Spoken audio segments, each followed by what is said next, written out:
ঈশ্বরের আইন.org পরিশিষ্টে 5 আধুনিক যুগে সাবাত কিভাবে পালন করবেন? সাবাত পালনের সিদ্ধান্ত। পূর্ববর্তী প্রবন্ধে আমরা দেখিয়েছি যে সাবাথের আদেশ আজও খ্রিস্টানদের জন্য প্রযোজ্য এবং এটি শুধুমাত্র গির্জায় যাওয়ার একটি দিন নির্বাচন করার চেয়ে অনেক বেশি। এবার আমরা এর ব্যবহারিক দিকের দিকে মনোযোগ দেব। আপনি যখন এই চতুর্থ আদেশটি মানার সিদ্ধান্ত নিয়েছেন, তখন কিভাবে তা বাস্তবে পালন করবেন? অনেক পাঠক এই পর্যায়ে আসেন সাবাত না পালনের প্রেক্ষাপট থেকে। হয়তো Catholic, orthodox, Baptist, Methodist, Pentecostal অথবা অন্য কোনো সম্প্রদায়ের, এবং তারা চান সপ্তম দিনকে সম্মান করতে, কিন্তু নিজেদের জায়গায় থেকে। এই পরিশিষ্টি আপনার জন্য। এর উদ্দেশ্য হল আপনাকে ঈশ্বর কী চান তা বোঝাতে সাহায্য করা, বাইবেলের সত্যকে মানুষের বানানো ঐতিহ্য থেকে আলাদা করা এবং সাবাতকে এমনভাবে পালন করার জন্য ব্যবহারিক নীতিগুলি দেওয়া যা বিশ্বস্ত, আনন্দদায়ক এবং আধুনিক জীবনে সম্ভব।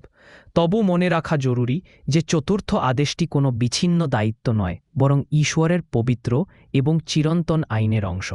সাবাত পালন করা ঈশ্বরের বাকি আদেশগুলির পরিবর্তে নয়, বরং এটি তার সমগ্র আইনের প্রতি নিবেদিত জীবনের স্বাভাবিক বহিঃপ্রকাশ। সাবাত পালনের মূল পবিত্রতা এবং বিশ্রাম। সাবাত এবং পবিত্রতা।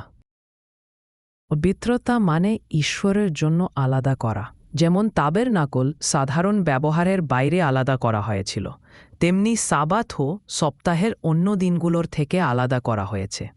সৃষ্টিকালে ঈশ্বর সপ্তম দিনে তার কাজ থেকে বিরত থেকে এটি পবিত্র করেছিলেন। উৎপত্তি 2:2-3, যা তার জাতির জন্য একটি উদাহরণ স্থাপন করেছে। নির্গমন 20:8-11 আমাদের সাবাত স্মরণ কর এবং এটি পবিত্র রাখ বলে আহ্বান জানায়, দেখায় যে পবিত্রতা কোনো অতিরিক্ত বিষয় নয়, বরং চতুর্থ আদেশের মূলে।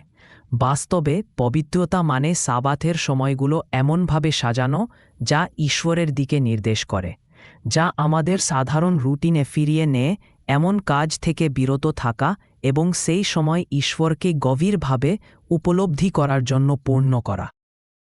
সাবাত এবং বিশ্রাম। পবিত্রতার পাশাপাশি সাবাতও একটি বিশ্রামের দিন। হিব্রু ভাষায় সাবাত অর্থ থামা বা বিরত থাকা। ঈশ্বর তার সৃষ্টির কাজ থেকে বিরত হয়েছিলেন ক্লান্তির কারণে নয়, বরং তার জাতির জন্য বিশ্রামের ছন্দের একটি উদাহরণ দিতে। এই বিশ্রাম কেবল শারীরিক পরিশ্রম থেকে বিরত থাকা নয়, এটি স্বাভাবিক কাজ ও ভোগের চক্র থেকে সরে এসে ঈশ্বরের উপস্থিতি, সতেজতা এবং শৃঙ্খলা অনুভব করার বিষয়। এটি একটি সচেতন বিরতি যা ঈশ্বরকে স্রষ্টা ও পালনকর্তা হিসাবে স্বীকার করে। আমরা যখন কাজ থেকে বিরত থাকি, তখন তার উপরে নির্ভর করার প্রকাশ। এই ছন্দ গ্রহণ করে বিশ্বাসীরা সাবাতকে একটি বাধা নয়, বরং একটি সাপ্তাহিক উপহার হিসেবে দেখতে শুরু করে, একটি পবিত্র সময়ে যা আমাদের অগ্রাধিকারের পুনর্গঠন করে এবং আমাদের স্রষ্টার সাথে সম্পর্কতে নতুন করে। সাবাতের বিশেষত্ব। সাবাত ঈশ্বরের আদেশগুলির মধ্যে অনন্য। এটি সৃষ্টির মধ্যেই নিহিত। ইসরায়েল জাতির আগে পবিত্র করা হয়েছিল, সময়ের ওপর কেন্দ্রীভূত। অন্যান্য আদেশের বিপরীতে সাবাত প্রতি 7 দিনে একবার সচেতনভাবে আমাদের স্বাভাবিক রুটিন থেকে সরে যাওয়ার দাবি করে। যারা আগে কখনো এটি পালন করেননি, তাদের জন্য এটি একই সাথে উত্তেজনাপূর্ণ ও ভীতিকর হতে পারে। তবু এই ছন্দি সাধারণ থেকে সরে এসে ঈশ্বরের নির্ধারিত বিশ্রামে প্রবেশ করা আমাদের বিশ্বাসের একটি সাপ্তাহিক পরীক্ষা এবং তার প্রদানের প্রতি আস্থার একটি শক্তিশালী চিহ্ন হয়ে ওঠে। সাপ্তাহিক বিশ্বাসের পরীক্ষা হিসেবে সাবাত। এর ফলে সাবাত কেবল একটি সাপ্তাহিক পালনীয় বিষয় নয়, বরং একটি পুনরাবৃত্ত বিশ্বাসের পরীক্ষা। প্রতি 7 দিনে বিশ্বাসীদের তাদের নিজস্ব কাজ ও বিশ্বের চাপ থেকে সরে এসে ঈশ্বর তাদের জন্য ব্যবস্থা করবেন বলে আস্থা রাখতে আহ্বান জানানো হয়। প্রাচীন ইসরায়েলে এর অর্থ ছিল ষষ্ঠ দিনে দ্বিগুণ মান্না সংগ্রহ করা এবং এটি সপ্তম দিন পর্যন্ত থাকবে বলে বিশ্বাস করা। নির্গমন 16:22। আধুনিক কালে প্রায় এর অর্থ হল কাজের সময়সূচি, আর্থিক বিষয় ও দায়িত্বগুলি এমনভাবে সাজানো যাতে কিছুই পবিত্র সময়ে হস্তক্ষেপ না করে। এইভাবে সাবাত পালন করা শেখায় ঈশ্বরের ব্যবস্থার উপর নির্ভরতা, বাইরের চাপ প্রতিরোধের সাহস এবং একটি সংস্কৃতিতে আলাদা হওয়ার ইচ্ছা যা ক্রমাগত উৎপাদনশীলতাকে মূল্যায়ন করে। সময়ের সাথে সাথে এই ছন্দ আনুগত্যের একটি আধ্যাত্মিক মেরুদণ্ড তৈরি করে, যা হৃদয়কে প্রশিক্ষণ দেয় ঈশ্বরের উপর আস্থা রাখতে শুধু সপ্তাহে একদিন নয় বরং প্রতিদিন এবং জীবনের প্রতিটি ক্ষেত্রে। সাবাত কখন শুরু ও শেষ হয়? সাবাত পালনের প্রথম ও সবচেয়ে মৌলিক উপাদান হল এটি কখন শুরু ও শেষ হয় তা জানা। তোরা থেকেই আমরা দেখি যে ঈশ্বর সাবাতকে একটি ২৪ ঘণ্টার সময় হিসেবে স্থাপন করেছেন, সন্ধ্যা থেকে সন্ধ্যা পর্যন্ত, সূর্যোদয় থেকে সূর্যোদয় বা মধ্যরাত থেকে মধ্যরাত নয়। লেবিয়া ২৩:৩২ প্রায়শ্চিত্ত দিবসের প্রসঙ্গে, যা একই সময়ের নীতি অনুসরণ করে, ঈশ্বর বলেন, সন্ধ্যা থেকে সন্ধ্যা পর্যন্ত তোমরা তোমাদের সাবাত পালন করবে। এই নীতি সাপ্তাহিক সাবাথের ক্ষেত্রেও প্রযোজ্য।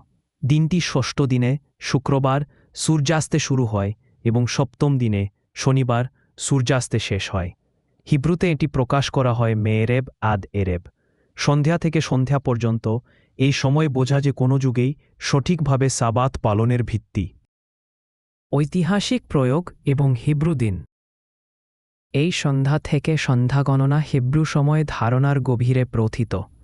উৎপত্তি ১-এ সৃষ্টির প্রতিটি দিনকে সন্ধ্যা হল, সকাল হল হিসেবে বর্ণনা করা হয়েছে, যা দেখায় যে ঈশ্বরের ক্যালেন্ডারে একটি নতুন দিন সূর্যাস্ত দিয়ে শুরু হয়।